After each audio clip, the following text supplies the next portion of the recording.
வண்டியில போகும்போது அடிச்சுட்டு போல விடு.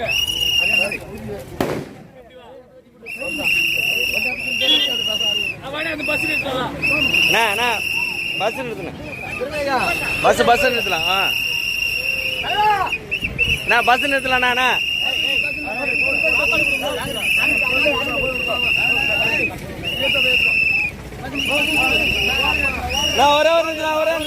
ஒரே நிறுத்தினா